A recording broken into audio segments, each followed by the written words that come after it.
Yesu ashimwe bene data, muraho neza. Nongeye kubahereza ikaze muri uyu mwanya w'ijambo ry'Imana, ariko reka tubanze dusenge tubone gukomeza. Mana yacu, Mana y'urukundo rwinshi n'imbabazi, tugushimiye ko ngiye kutugira ubuntu bwo dusangira ijambo ryawe, twemerere ijambo ryawe rigira ububasha mu mitima yacu, rituyobore mu nzira nziza yo gukiranuka, tubisabye twizeye mu izina rya Yesu, amen. Uyu ni umunsi wa kane tuganira ku nyigisho yacu yo kuba abana b'Imana by'ukuri. Kuri uyu munsi rero turaza gusoma mu rwandiko rwa mbere ko rwanditswe na Yohana, ibice 3:9. Urwandiko rwa mbere rwa Yohana, ibice 3:9.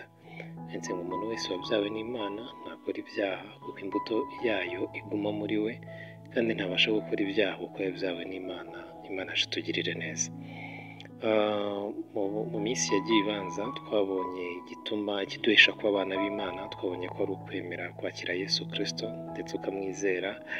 Ku munsi wakurikiyeho nanone ubwo dukomeza tugenda tuganira ku kuba abana b'Imana, tugenda tubona yuko Imana yatugize abana bayo binyuze mu kuducunguza amaraso ya Yesu Kristo. Ntiyashimye ko binyura mu kutwadopta twiyandikishaho gusa, ahubwo yashimye ko tuba abayo mu buryo bwuzuye, ishyiramo n'isano y'amaraso yaducunguzaga amaraso ya Yesu Kristo. Umunsi rero w'ejo nabwo twabonye uko dukwiriye kuba abana b'Imana ubu ngubu mu gihe cya none, tutabishyize mu gihe cy'ahazaza cyangwa se ngo tuhore mu mateka y'uko twahoze turi abana b'Imana. Rero muri iki gitabo cya Yohana, ibice 3:9, urwandiko rwa mbere rwa Yohana 3:9, ho wavugamo ibintu biranga abana b'Imana, ngo abo bantu bahawe kuba abana b'Imana babeshejwe no kwizera Yesu Kristo, ngo abantu ntabwo bajya bakora ibyaha. Ikintu gituma badakora ibyaha ni uko imbuto y'Imana iguma muri bo. Imana itugirire neza. Iyo mbuto y'Imana iyo bayakiriye, ikintu ikora muri bo, ibakuramo imbaraga zo gukora ibyaha, ikabashyiramo imbaraga zo gukiranuka. Reka nsubiremo. Iyo mbuto iyo bayakiriye, imbuto y'Imana iyo bayakiriye, ibamaramo imbaraga z'ibyaha, ikabashyiramo imbaraga zo gukiranuka. Imana itugirire neza. Urebye neza, ino mbuto wasanga ari ijambo ry'Imana, kuko ijambo ry'Imana ni ry'Imana yohereza byose bikaremwa, niko ibyanditswe byera biduhamiriza. Kandi koko uwo rigezemo rimumaramo imbaraga zo gukora ibyaha, rikamwuzuzamo imbaraga zo gukiranuka.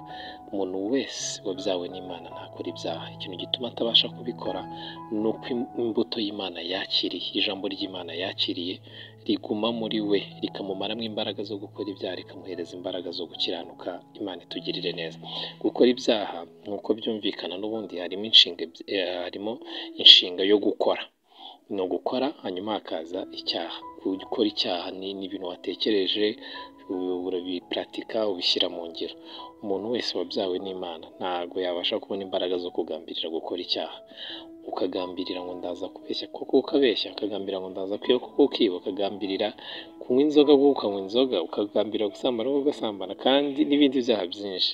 Witwa ngo uri umwana w'Imana ntabwo bishoboka. Abana b'Imana ibyo bintu ntibabishobora. Umwana w'Imana ntiyabona imbaraga zo kugambirira gukora icyaha ngo narangiza anagikore.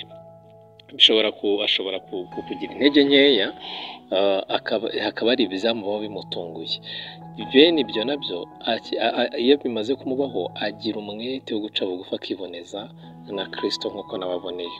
Tuzabibona akavuga ati, Mana nakosheje, numbabarire, unyeze unkeze ku rugero rwa Kristo, kugira ngo utaha niyongera gutungurwa bwe azaba ahagaze neza. Ariko kugambirira gukora icyaha akabitekereza, ntabwo bakora ibyaha abana b'Imana. Iyo bakibona ko ari ikibi barakikinga. Ijambo ry'Imana ritubwira ngo umunyamakenga iyo abonye ikibi kije arakikinga.